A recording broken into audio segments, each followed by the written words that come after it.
Welcome, welcome, welcome again to another episode of Chatting with the Experts, where I speak with women from Africa, from the Caribbean, and in the diaspora. And these women are professionals and successful entrepreneurs, and today will be no exception. One thing is, they share with me my passion, which is to educate women globally. And of course, included in my passion, we inspire, educate, and empower women globally. I've had a few men join me, but for the most part, it's always women. Our title today is How Perseverance Has to Be Your Vision's Foundation. And my guest who will be joining me soon is an Atlanta-based entrepreneur with 2 decades of experience in the marketing, entertainment, and finance spaces. That's really special.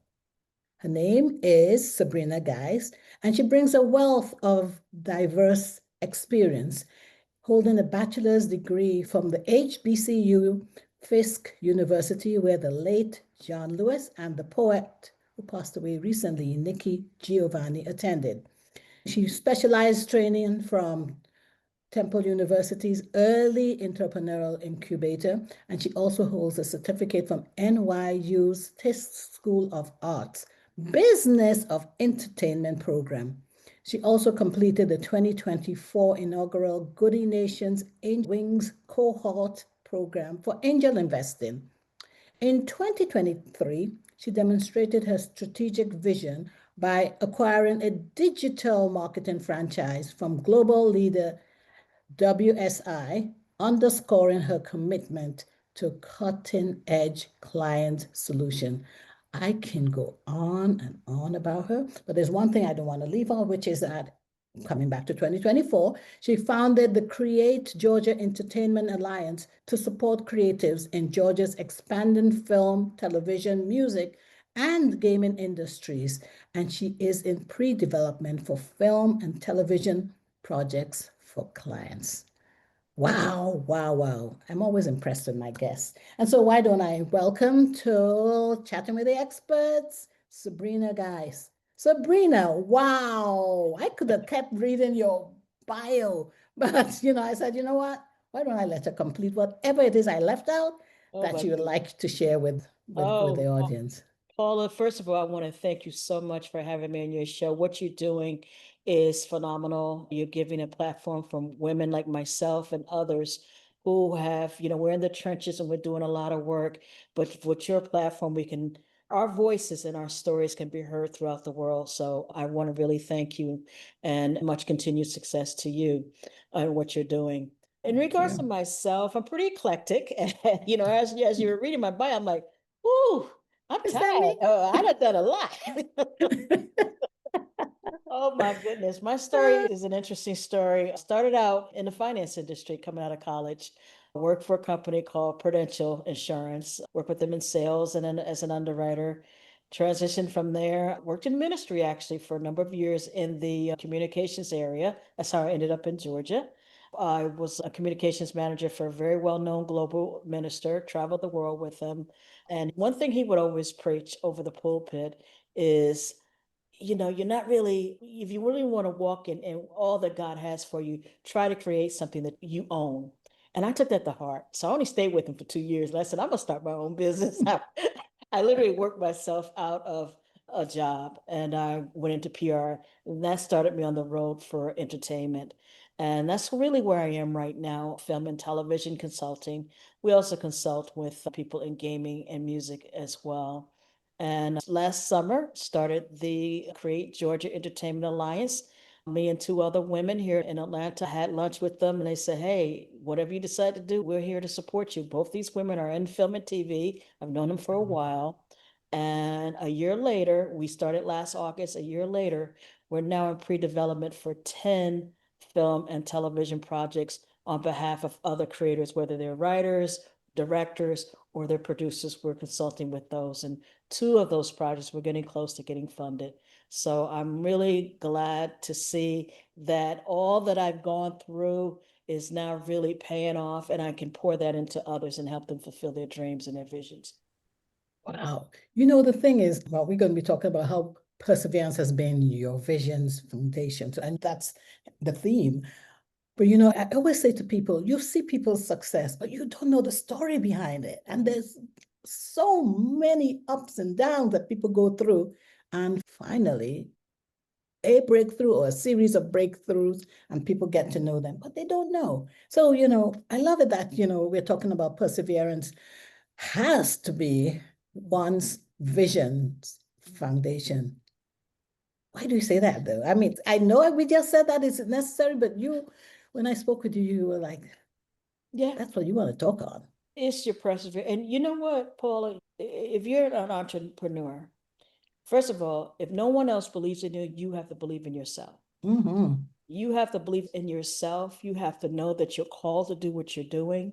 And no matter what, you're going to continue on that path to fulfill your dreams and your vision.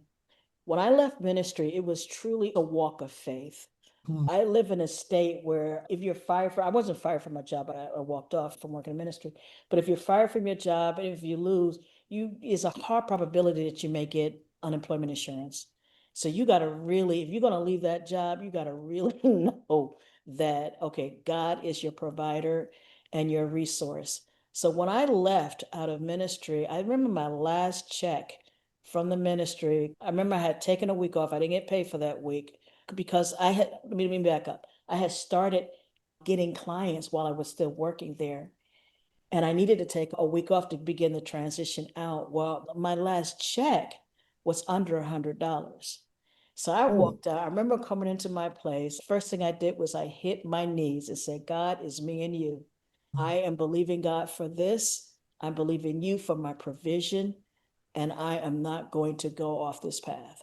That was in 2003. hmm. 20 years later. 22 years ago. Now I'm starting to walk in the harvest of that. And Paula, when I tell you it ain't been easy, it has not been easy. All the economic up and downs that you have to go through, all of the, you're chasing checks from clients that owe you money, those type of things. You're doubting yourself. You're like, am I really supposed to be doing this? So I was able to do that for 15 years. I didn't have any outside work. I was in public relations. My first film project, I was introduced to an old Hollywood producer. He's 87 now. I had a conversation with him last week. His health is in decline, but he still adores me. Mm, He's done about mm, 70 film and TV projects. And the first project he put me on was a huge film, Passion of the Christ, that was mm. produced by Mel Gibson. So he That's literally a flew huge me. one. That's a huge one to get your feet wet, right? Mm-hmm. Was on the PR team for that. So I had to facilitate interviews. I did some interviews. We had to talk with some of these huge pastors that you see on television and that you hear about, work with them and help get them on radio and TV and things like that. So I didn't get paid a dime for that, but I got the experience for it because I knew that experience was going to come in handy for me one day. And it did. And that's launched me into the film and TV arena. Wow. Yeah. That's big. Yeah. That's huge. That was huge. Yeah. And that was back in the early 2000s. And let me tell you one thing about, and this ties into perseverance.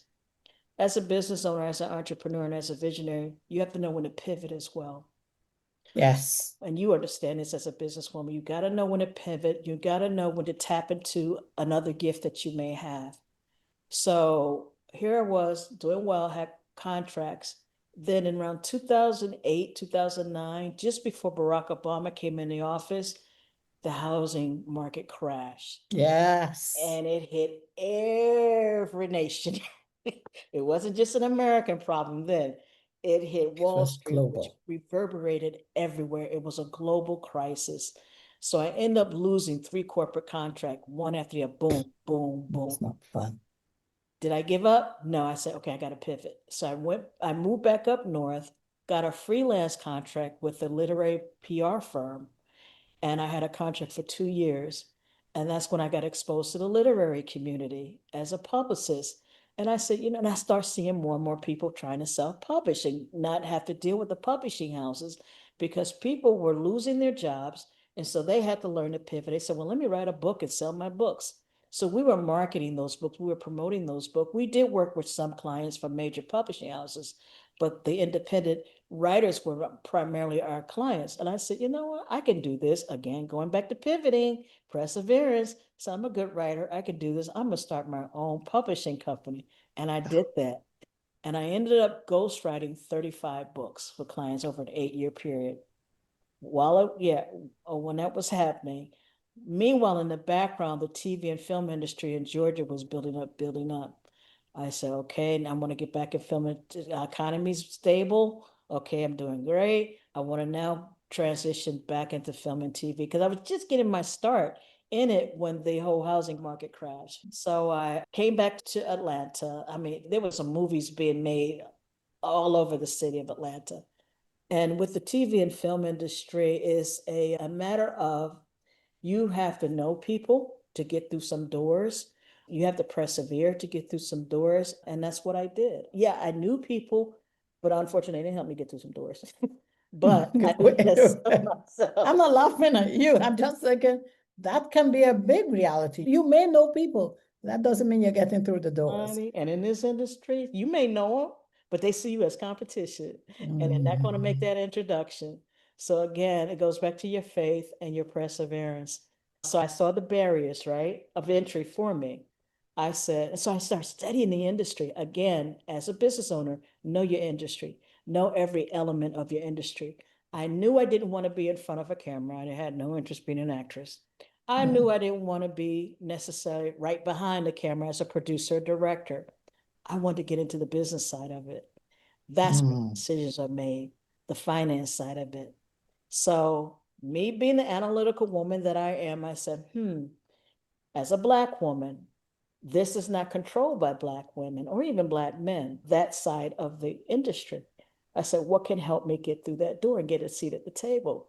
I know what I'll do. Let me go back and finance the industry I first went into when I came out of college. This time, I'm going to get my broker license as a stockbroker.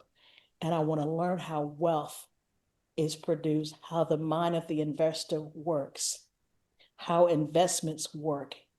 So now you're going to laugh at this. One day, I got in my car. I went down the street to a broker's office. He was with the investment firm Edward Jones. I just looked him up. I said, let me go up in there. Walk up in there. I'm sitting in the lobby. And then he had just finished with a client. He came out, the secretary said, you can go back and see him now. And I walked in his office. I said, sir, I'm not here to invest with you. I want to know how I could get in your seat and become a broker just like you.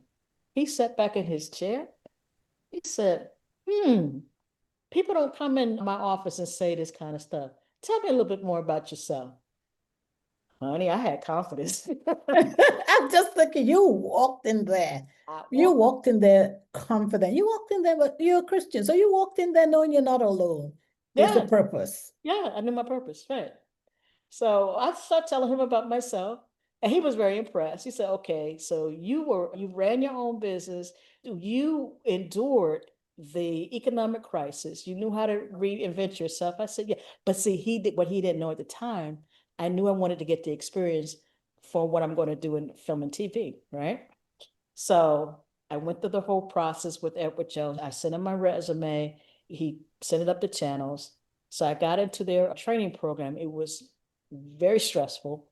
You have to, even to be interviewed, you got to go through a 10-step process. And the last process, you're on the phone and in front of a computer, and they call a day in the life of a broker. So you have people on the other end who are pretending they're customers, and you got emails, fake, pretend emails coming through. Yes. And you got to know how to handle all of that going on at once. Paula, I didn't know at the time until afterwards, and I passed it with flying colors, and that's when they Wow. made a position. But the people who were on the phone were, and I don't know the formal name of it, but they were like vocational psychiatrists. They were analyzing us, or psychologists. They were analyzing us. How do we handle pressure? How do we communicate? They were scoring us on that. And if you didn't score high, they wasn't going to offer you. They weren't going to give you an opportunity to study for the broker license. So I passed it, and they offered me opportunity. So then that was just his beginning. Then I went through intensive studies for my Series 7. I was literally studying from Monday through Saturday. They gave you a schedule, 8 hours a day, just studying, studying, studying. You had to sit for this test. I sat for what they call a top-off test, passed that. Okay, now you can go to the Series 7, study, study, study. Series 7 is a 4-hour test. You can't have any notes or anything. It's monitored. You're in a room, they're watching you. And you got to memorize about 20 formulas, financial formulas, how to figure things out, how to figure out how do they price stocks and things like that. So I had that, was writing that stuff, boom, passed it. Then I had to sit for my Series 66, which is the law, they call it the blue sky law. So you have to learn the laws of the industry, pass that. Became a broker, exceeded my goals for 2 years with Edward Jones. Me being the competitive woman I am, I said, okay, Edward, remember my goal was going back in entertainment. They didn't know that though. So you had a plan. Right. That wasn't, I knew what I was going to do.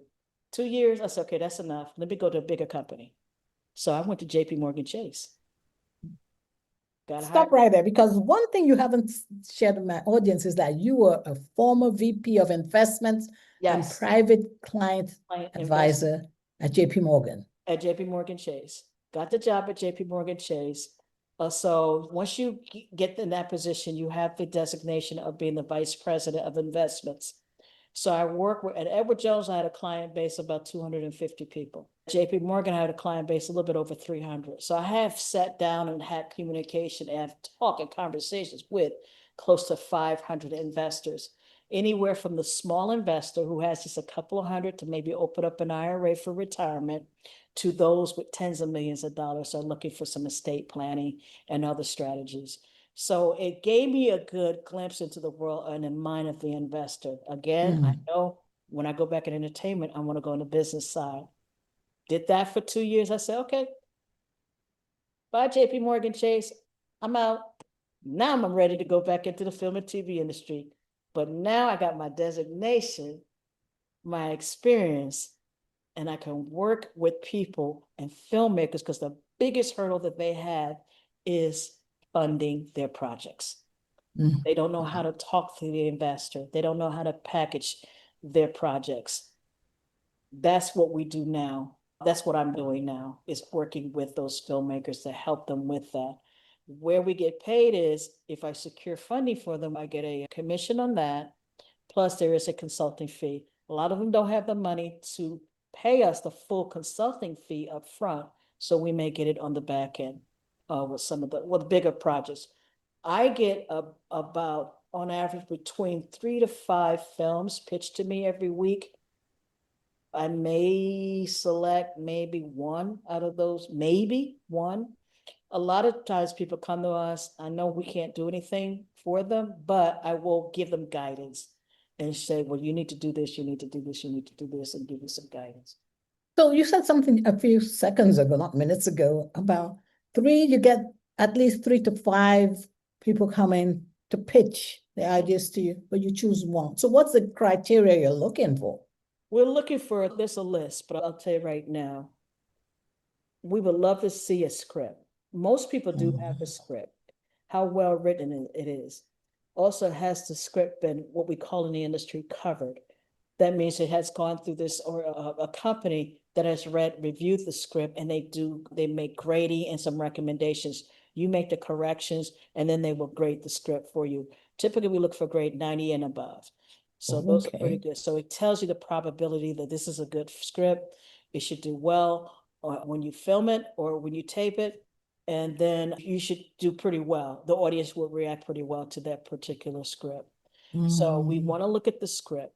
Do you already have a distribution agreement in place? If not, what is your plans for distribution? Because you remember, any investor, if they want to invest in anything, how am I going to get my money back?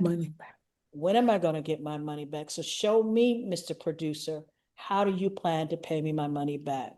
So a smart producer or director has that in black and white. Oh, we're going to do this. We're going to go to this network or this streaming service. We have this door open at this streaming service, or we're going to pitch the streaming service. We want to see that, because before we go to any investor, that's the first thing they're going to ask us. Is there a plan of action, a marketing plan, distribution plan? So they want to see that. Also, if you have any attachments, and what I mean by attachments, what actors are attached, what producers are attached. You may not have a well-known actor right now, but you may have a really sharp producer who has some great credits. And then we know that they can get to some of those actors and bring them on because they may know some casting directors to help them bring that on. So it's just not a matter of, oh, I got a great story. I need $1 million to make this story. You got to have a criteria for us. And there's a list of about 10 items that we have, but those are probably, and the budget. That's very, very important. The Oh, budget. yes. You got to have the budget. We want, because an investor want to say, okay, you need this money. Where's it going to? Is it realistic? Is your budget really realistic? Are you underpricing your project or are you overpricing it? Where's my money going to? So we want to see some of those things.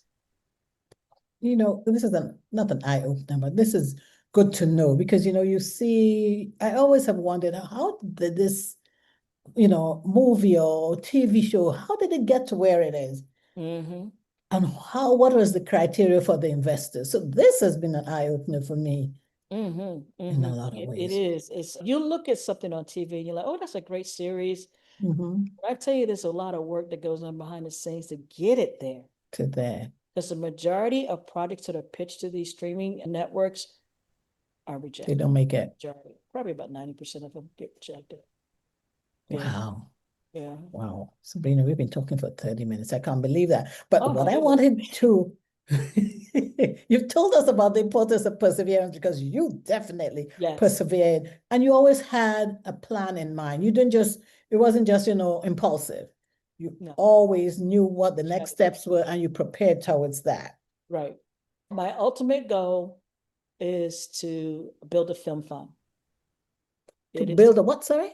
Film fund, a fund for films, and build a film fund. That is my ultimate goal. It takes a lot to do it. But the first step that we're going to be doing in 2026 is we're creating an angel investing syndicate. That's why I went to that angel investing training program for 6 weeks last year. Build a syndicate so we will have other accredited investors around the world. It's not just American based, even though I'm here in America, but global based accredited investors who are interested in looking at alternative vehicles to put their money for investment. And one of those alternative investments would be film and television projects. It is high risk. That's why they have to be an accredited investor.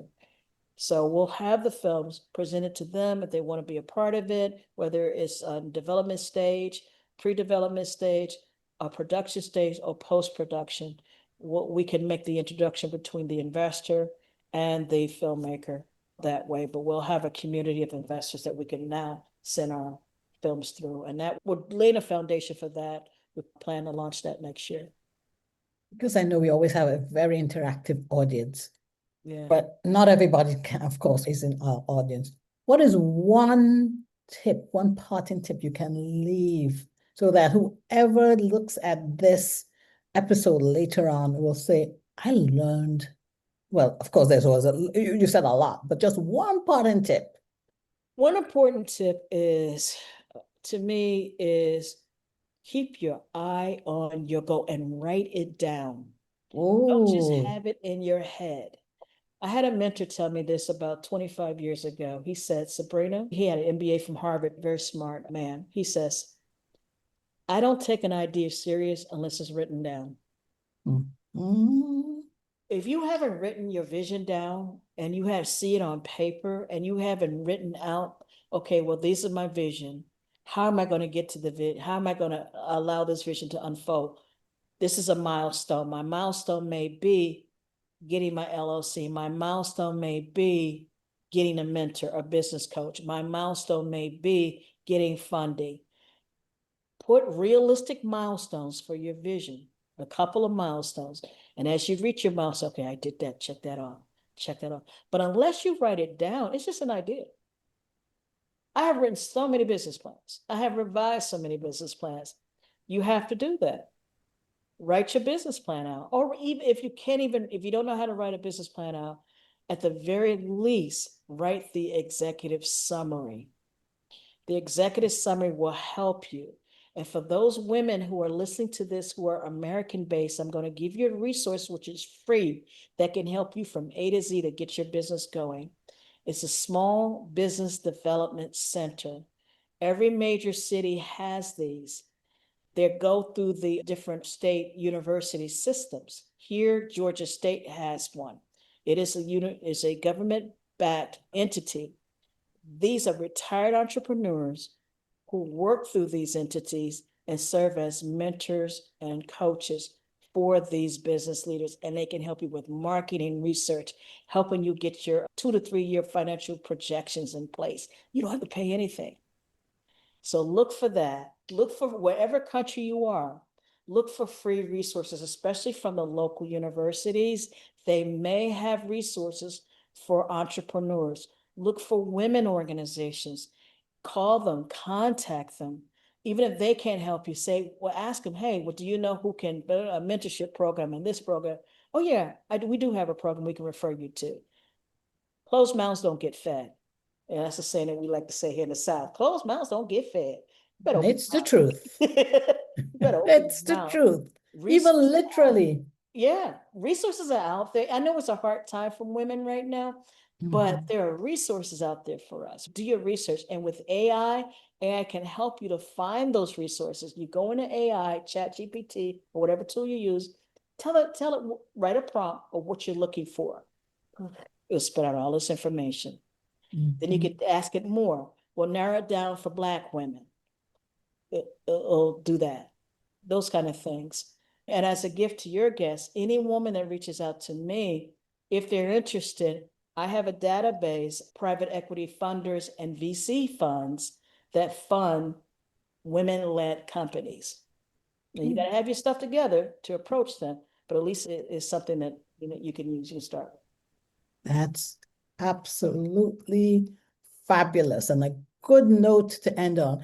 I was going to ask you where you can, well, you said they can reach out to you personally and ask you for those resources. Yes. So can you just tell us where they can find you? Do you have a website? Are you on IG? Well, I want to say, are you on social media? How can they get in touch with you? My LinkedIn is Sabrina Guice. My name is Sabrina, first name, last name Guice, Guic as in cat E. My email address is, and I prefer email, is sabrina@creategeorgia.com. I have 2 websites, but I'm gonna give you the one that the company we talked about today, creategeorgia.com.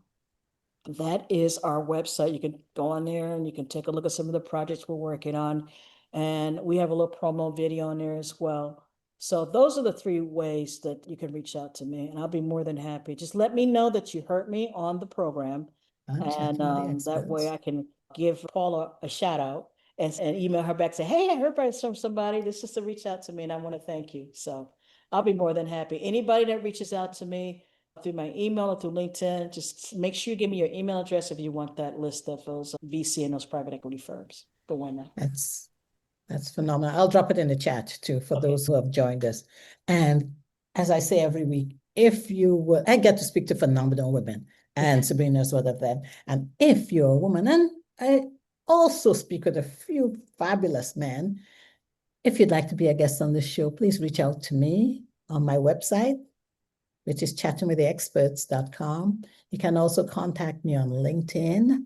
I'm on Instagram. My handle there is @chat_experts_podcast. I'm also on Facebook these days. And I say these days because I wasn't much of a Facebook person in the past. And we have a YouTube channel. So there are various ways to get in touch with me. And for those of you who are in the audience, this is now a great opportunity to ask all the questions or comments on what I learned and you have learned from Sabrina. And one last word from Sabrina is that closed mouths never get fed. That's right. That's the truth. Mouths, ladies, you have what it takes. Don't be silent. Don't be silent.